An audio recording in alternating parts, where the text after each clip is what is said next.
What's up everybody, welcome back to DoubleT Gaming. Hope everyone's having a great day today. And on this day, we're doing our weekly roundup update for Bronzebeard WoW.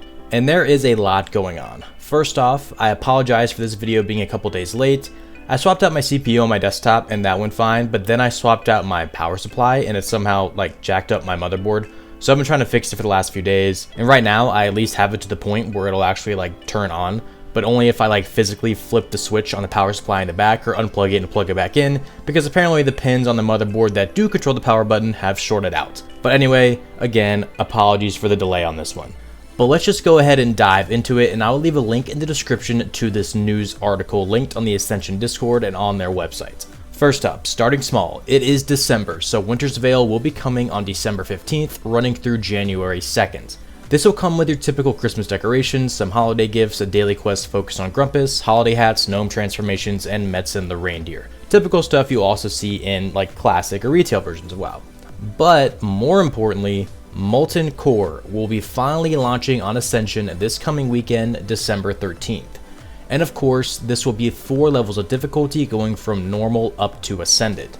Now I'll say this right now because there are a lot of questions. You do not need to do any attunement to get into normal, heroic, or mythic difficulty, only Ascended. And you do not need to douse any runes. They will automatically be doused when you kill the boss. But with this Molten Core launch, it won't just be your typical vanilla MC with just added difficulties.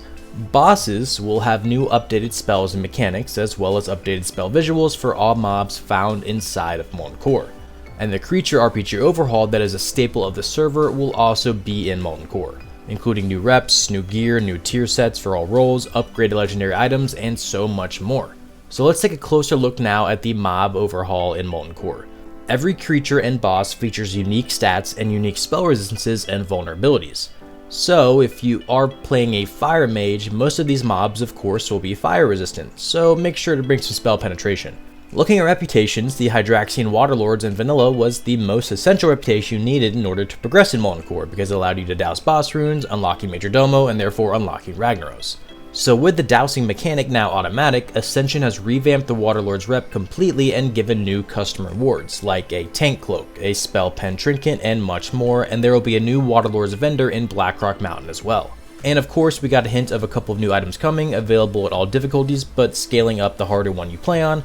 And these are just 2 of many that you see here, one being a caster sword and the other being a physical DPS trinket. So on mythic difficulty, it seems like things are between the item level of 72 plus based on these tooltips also. Touching on tier sets now, every unique class and role will have their own sets, so the hybrid classes like druids, shamans, and paladins will have one dedicated to each spec, with shamans actually having 4 available, one for tanking, one for DPS enhancement, as well as elemental and restoration, with the tier set bonuses being changed to a 3 and 6 piece rather than a 3, 5, 8 piece set. Now Majordomo, the second to last boss in Molten Core, now also drops your tier 2 bracers, giving you the ability to get up to your 3 piece set if you get the legs from Rag and the head from Onyxia along with these bracers. But we also now have global tier tokens, making it a lot easier to get what you want. So similar to how it works in future versions of WoW, rather than the boss just dropping the tier gear itself for a specific class, it now drops a token that can be exchanged for the set that you want. And it looks like these are not class specific tokens. Everyone can roll on the same token and turn it in for the type of gear that you want, with different tokens for different difficulties. Another new feature is horizontal tier progressions. What this basically means is that after you have turned in a tier token for a specific slot, you can buy the other types of armor of that same slot for gold. So for example, if you're a Resto Shaman, use a token to buy the Resto Tier 1 gloves, you can now buy the Elemental, Enhancement, and Tank gloves as well for gold, rather than having to farm out another token. Honestly, this is a huge W, I think, for hybrid classes, because if you do have multiple spec that you switch between and play, having to farm out 3 different sets of tokens would be ridiculous. Moving on, we have some updated itemization as well to make all items feel more meaningful. So Shadow Strike or Thunder Strike, which is commonly known as Vendor Strike, now has some actually useful stats on it. Shard of Flame has been buffed as well. And maybe I'm missing something with Anathema / Benediction in the fact that it now gives attack power in druid forms, even though it's still just a priest weapon. I don't know, maybe someone let me know in the comments if I'm just being ignorant about something or if this is a mistake on Ascension's end. But anyway, let's talk about something I was most interested in, and that is legendary items.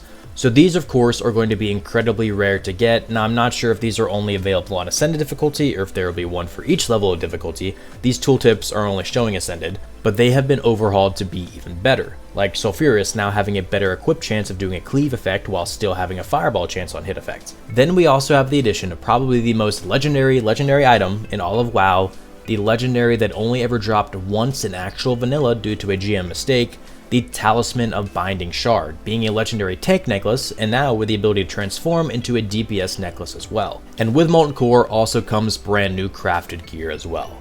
So I know that was a lot about MC, but we do have a few other things coming too. There is a new ring vendor in both Stormwind and Orgrimmar called the Denman Brothers that will sell epic rings for gold with some unique stat combinations on it. And these rings can be upgraded with each new raid release as well. Also, Worldforged items can also go up one more tier with the release of MC. The Callboard cache will be updated too, so long as if you have an item level of 63, you will be able to get normal Molten Core level gear as well as bonus loot from Mythic Dungeons or normal Zul'Gurub in those same caches too. And with the release of MC as well, Bloodforged Molten Core gear will also be dropping so long as you have met the threshold based on your Treasure Hunter's buff while in high risk PvP. And the Raiders Commendation vendor in Stormwind or Orgrimmar has also opened up to Molten Core gear as well, so long as you have cleared at least one difficulty of it.